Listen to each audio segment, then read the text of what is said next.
Assalamualaikum warahmatullahi wabarakatuh. InsyaAllah akidah tahun 5 pada minggu ini kita akan masuk tajuk yang baru, iaitu sifat mustahil bagi Rasul. Bila kita sebut sifat mustahil ni, maksudnya sifat yang bukan ada pada diri seseorang Rasul itu. Itu maksud mustahil. Kita tengok sifat-sifat mustahil yang ada pada Rasul. Yang pertama, Al-Kazib. Al-Kazib iaitu bermaksud dusta ataupun dalam bahasa yang mudah dipahami iaitu berbohong. Kazib bermaksud dusta ataupun berbohong. Kemudian yang kedua, sifat mustahil yang kedua bagi Rasul, al-khiyanat. Al-khiyanat bermaksud khianat lah ataupun pecah amanah, tidak boleh dipercayai. Yang ketiga, al-kitman. Al-kitman bermaksud menyembunyikan. Dia sembunyi-sembunyi. Dia tak nak bagi tahu orang lain. Yang terakhir sekali, sifat mustahil bagi Rasul yang terakhir, iaitu al-biladah. Al-biladah bermaksud bodoh, iaitu tidak mengetahui apa-apa. Dekat sini ada 4 sifat mustahil bagi Rasul, iaitu yang pertama al-kazib, yang kedua al-khiyanat, yang ketiga al-kitman, dan yang keempat al-biladah. Kita tengok huraian bagi setiap perkara ini. Al-kazib. Al-kazib tadi kita dah tahu bermaksud berbohong ataupun berdusta. Huraian yang pertama, Allah tidak mengutuskan seseorang Rasul yang bersifat al-kazib, iaitu bersuka berbohong, tidak bercakap benar. Al-kazib ni merupakan sifat-sifat bagi seorang yang munafik, orang yang kita tidak boleh percayai. Sifat lawan bagi al-kazib adalah as-siddiq, iaitu bercakap benar. Rasul mesti bercakap benar. Dia akan menyampaikan apa yang Allah perintahkan kepadanya. Dia tidak menyampaikan mengikut sesuka hati ataupun mengikut nafsunya. Kita tengok yang kedua, al-khiyanat. Al-khiyanat bermaksud pecah amanah ataupun khianat lah. Rasul tidak melanggar perintah Allah ataupun pecah amanah.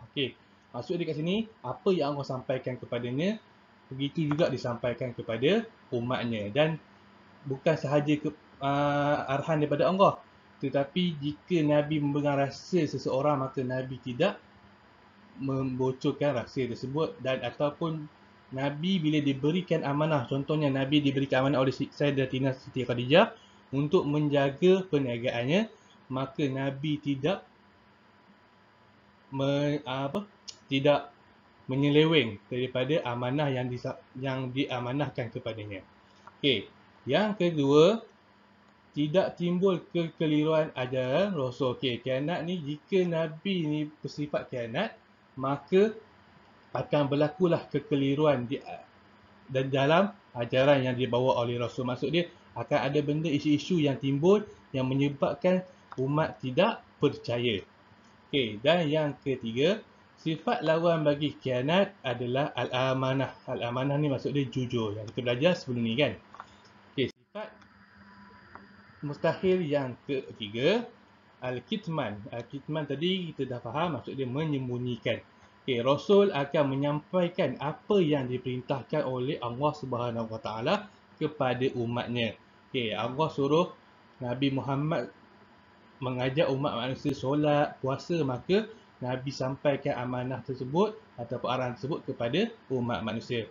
Yang kedua, Rasul tidak berasa gentar ketika menyebarkan dakwahnya. Jika Nabi takut, maka dia akan menyembunyikan apa yang diterima olehnya. Tapi Nabi tidak bersifat kitman. Jadi Nabi ataupun Rasul tidak gentar walaupun mereka ni tahu ajaran yang mereka bawa ni akan ditentang oleh umat manusia pada zaman mereka.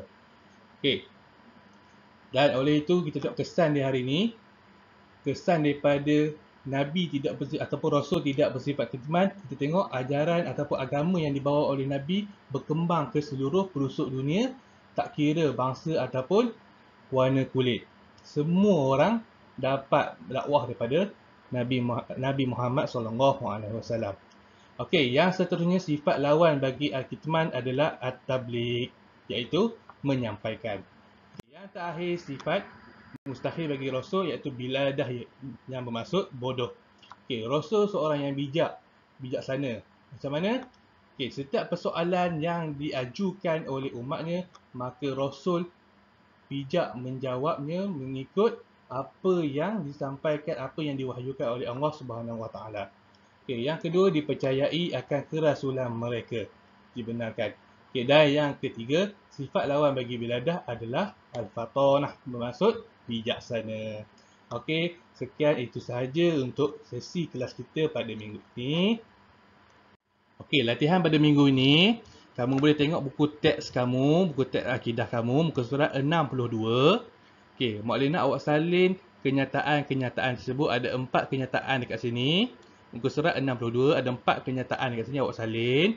Kemudian Mak Lina awak warnakan kenyataan yang menyatakan sifat mustahil bagi Rasul di dalamnya. Okey, contoh, orang tidak mempercayai kata-katanya dan semakin jauh untuk mendapat taufik dan hidayah. Okey, sama ada itu sifat mustahil ataupun bukan. Kalau kamu kata ya, warnakan ia. Okey. Itu sahaja untuk kelas kita pada minggu ini. InsyaAllah kita akan jumpa lagi pada sesi yang akan datang. Mu'alai akhiri dengan Assalamualaikum warahmatullahi wabarakatuh.